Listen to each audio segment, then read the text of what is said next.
This is pretty trippy. This is pretty cool. Something to think about. Few things to think about in this video here. First thing, when we grow up, parents ask us, what do you want to be when you grow up? Our uncles or aunts ask us, what do you want to be when you grow up? What are you gonna do after college? What are you gonna do with your life? You know, what are you gonna be? And people talk about this. They're like, I knew I first wanted to be an astronaut when blah blah blah, or like I was born to play the piano, or like I was just designed to be a triathlete. Whatever. Like many people, they believe that they're here on earth for this certain destiny. And there are other people who have a lot of anxiety and stress around that, and they're not sure. They're like, oh, I'm not sure what I'm supposed to be. Am I supposed to be a pianist? Am I supposed to be an artist? Am I supposed to be a businessman? Am I supposed to be just a mother, just a father? I don't know what I'm supposed to be. What's my calling? And the truth is, your calling is whatever you want it to be in the moment. It's whatever you want it to be in the moment. So if you want to be a YouTuber now. Like I'm being now. I'm being a YouTuber now. When it's time for me to be an entrepreneur, I'll be an entrepreneur. That could be 8 hours a day. That could be 4 hours a day. When it's time for me to be an athlete, I'm gonna be the best damn athlete I can be. But it's not like you have to dedicate your entire life to fitting one identity role. You can pick and choose from many different identities, and your identity can change as life goes on. So for the first half of your life, you could be an athlete. The next quarter of your life, you could be an entrepreneur. The next quarter of your life, you could be an artist, or just a grandfather, a father, whatever.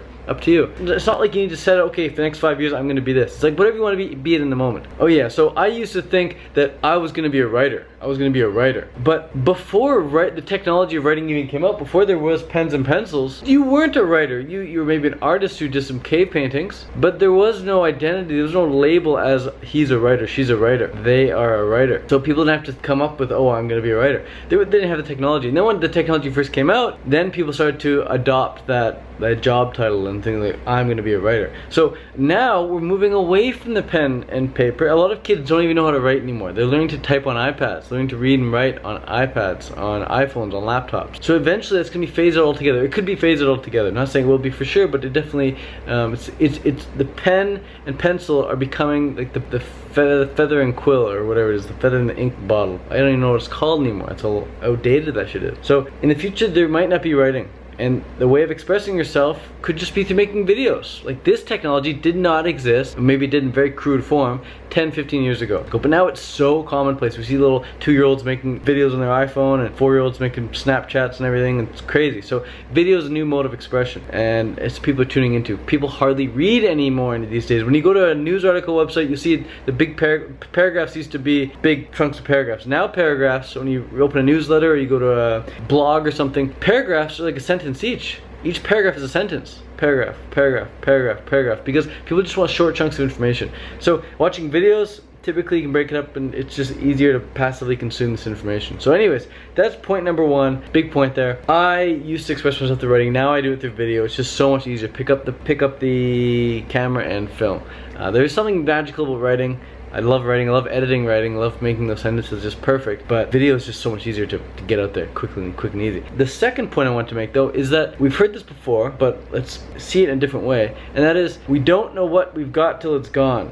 They say you don't know what you've got till it's gone. Like when your girlfriend breaks up with you, you're like, oh man, I didn't know what I had until she left. Or when your boyfriend breaks up with you, you say, oh, I didn't know what I had until he left. And for the gender neutral people out there, you say, oh, I didn't know what I had until they left. And with raw food and cooked food, especially, you know, dead animal products, the state I'm in right now, I'm totally just content. I'm totally just, I feel normal, completely neutral, feel fine. When you first get on raw food, like you're not used to feeling just totally normal. It always is either some digestion things going on, or some fatigue happening, or some high that's happening. But when you get on raw food and you start to feel completely normal, after a while you just become so oblivious to how good you feel, or how normal you feel, that you've got to kind of just slip up and go back to cooked food to feel that, oh shit, like that's how I used to feel like. You don't really appreciate the stability of being on a raw food diet until you go back to cooked food and feel the roller coaster of it. And that's why it's so hard for people to just really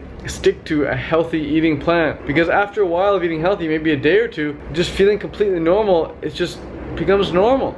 And they don't know why they stopped eating cooked food in the first place. So they go back to cooked food and it's like boom, then it hits them. It's like, oh shit. Or worse, they go back to eating cooked food and they feel like shit, but they don't associate eating shit with the cooked food. So I was just talking to this girl, she had some fermented fish and green papaya salad. She's like, unripe papaya salad, unripe fruit. And she's like, oh, I have a stomachache. And I said, why do you have a stomachache? And she's like, I think it's because I ate X, Y, and Z.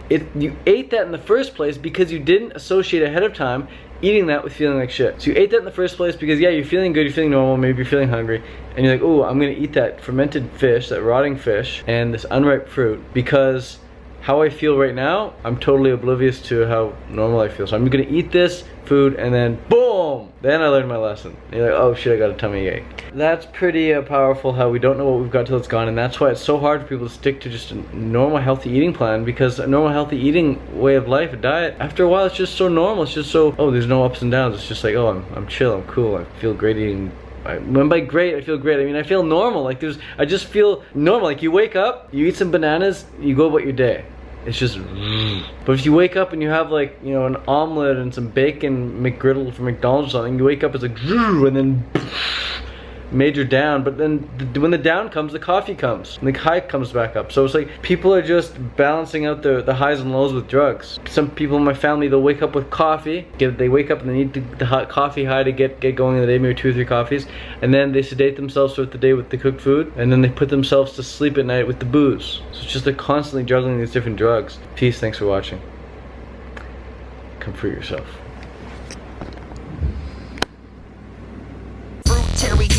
Living lifestyle, learn about the benefits and start now. Eating from the vine and feeling divine.